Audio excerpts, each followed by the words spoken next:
Hello friends, जय माता दी। कैसे हैं आप सब दोस्तों? बताने के लिए कमेंट सेक्शन में जय माता दी ज़रूर लिखिएगा।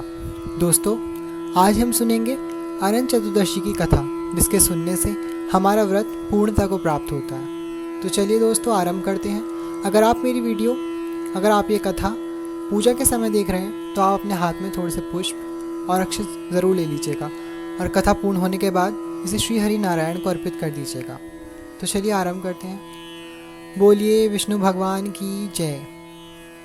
पौराणिक कथा के अनुसार प्राचीन समय में सुमंत नाम के एक ऋषि हुआ करते थे।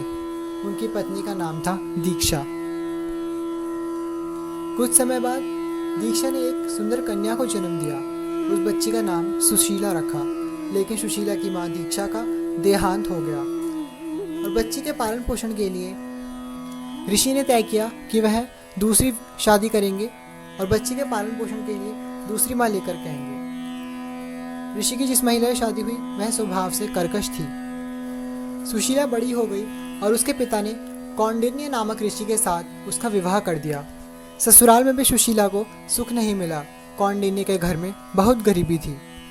एक दिन सुशीला और उसके पति ने देखा कि लोग भगवान अनंत की पूजा कर रहे हैं। पूजा के बाद वे अपने हाथ पर अनंत रक्षा सूत्र बांध रही हैं। सुशीला ने यह देखकर व्रत के महत्व पूजन के बारे में पूछा। इसके बाद सुशीला ने भी व्रत करना आरंभ कर दिया। सुशीला के दिन फिरने लगे और उनकी आर्थिक स्थिति में सुधार होने लगा। लेकिन सुशीला के पति कौंडिन्य को लगा कि यह सब उसकी मेहनत से हो रहा है। एक बार अनंत चतुर्दशी का व्रत करके सुशीला जब अपने घर लौटी तब उसके हाथ में रक्षा सूत्र बंधा देखकर उसके पति ने इस प्रकार पूछा। सुशीला ने विस्तार पूर्वक व्रत के बारे में बताया और कहा कि हमारे जीवन में जो कुछ भी सुधार हो रहा है वह अनंत चतुर्दशी व्रत का ही प्रभाव है। कौंडिन्य ऋषि ने कहा कि यह सब मेरी मेहनत से हुआ है और तुम इसका पूरा श्रेय भगवान विष्णु को दे रही हो। ऐसा कहकर उसने सुशीला के हाथ से धागा उतरवा दिया। भगवान इससे नाराज हो गए और कौंडिन्य पुनः दरिद्र हो गया। फिर एक दिन एक ऋषि ने कौंडिन्य को बताया कि उसने किसी बड़ी गलती की है। कौंडिन्य उनसे उपाय पूछा।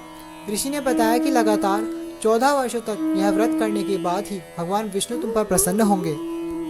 कौंडिन्य ने ऋषिवर के बताए मार्ग पर अनुसरण किया और सुशीला व पूरे परिवार की आर्थिक स्थिति सुधर गई। ऐसा कहा जाता है कि वनवास जाने के बाद पांडवों ने भी अनंत चतुर्दशी का व्रत रखा था। इसके बाद उनके सभी कष्ट मिट गए थे और उन्हें कौरवों पर विजय प्राप्त हुआ था। वह व्रत करने के बाद सत्यवादी राजा हरिश्चंद्र के दिन भी सुधर गए थे। बोलिए विष्णु भगवान की जय। दोस्तों, इसी के साथ कथा पूर्ण होती है। अब आपने जो पुष्प और अक्षत हाथ में लिए हैं वो श्री हरि नारायण को समर्पित कर दीजिए। अगर आपको मेरी वीडियो अच्छी लगी है तो इसे लाइक कीजिए, ज़्यादा से लोगों से शेयर कीजिए और मेरे चैनल को सब्सक्राइब ज़रूर कीजिए। Bye bye all, thank you, I love you all. जय माता दी।